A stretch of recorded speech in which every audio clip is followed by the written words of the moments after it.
Think about your last meeting or professional development engagement. How did it go? Sometimes we can lose track of how adults learn best when we feel rushed or the topic is urgent. Here are 3 simple social and emotional learning practices that can help you create an effective learning space for adults, even when time is tight. First, start with a welcoming routine or ritual. Then make sure there are engaging communication practices along the way.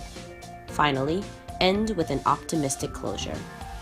When carefully chosen, well facilitated, and thoughtfully debriefed, the 3 signature social-emotional learning practices create a solid foundation of safety and joy for adult learning.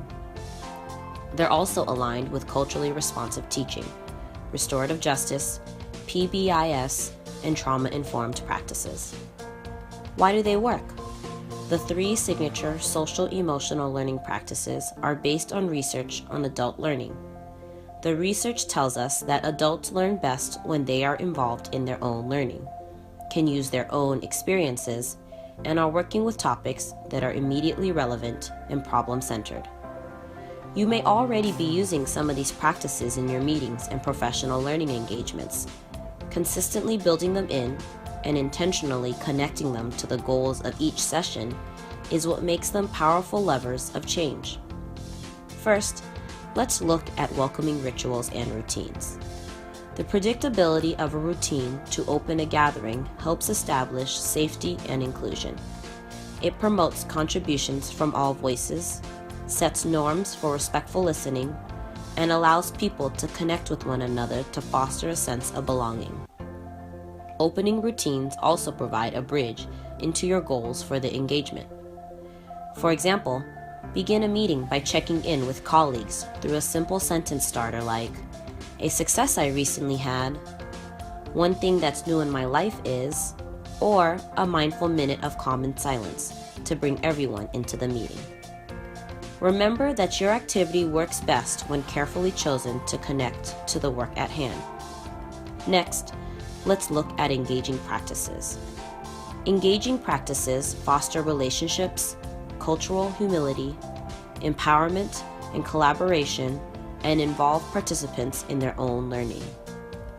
Some examples of engaging practices include 30 to 90 seconds of silent think time before inviting your team to share out, turn to a partner to discuss, make sense of new input, or generate ideas, and varying interactions in partnerships, triads, small groups, and as a whole group.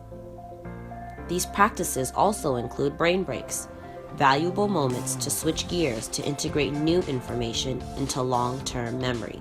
Otherwise, that new learning can soon be forgotten. The 3rd signature social and emotional learning practice is the optimistic closure. End each meeting or professional learning session by having participants reflect on and then name something relevant that helps them leave on an optimistic note. This provides positive closure, reinforces their learning, and creates momentum towards taking action related to the problem or topic of the meeting or professional learning engagement. For example, you can optimistically close a meeting with a reflective question such as, "What are my next steps?" Or, "What's the next conversation I'm going to have about this and with whom?" You can also invite each participant to offer an appreciation connected to the work or for another participant's contributions. Used thoughtfully, these 3 signature practices are key to creating a welcoming, productive, and collaborative work environment. For more resources on the SEL 3 signature practices, visit ousdsel.org.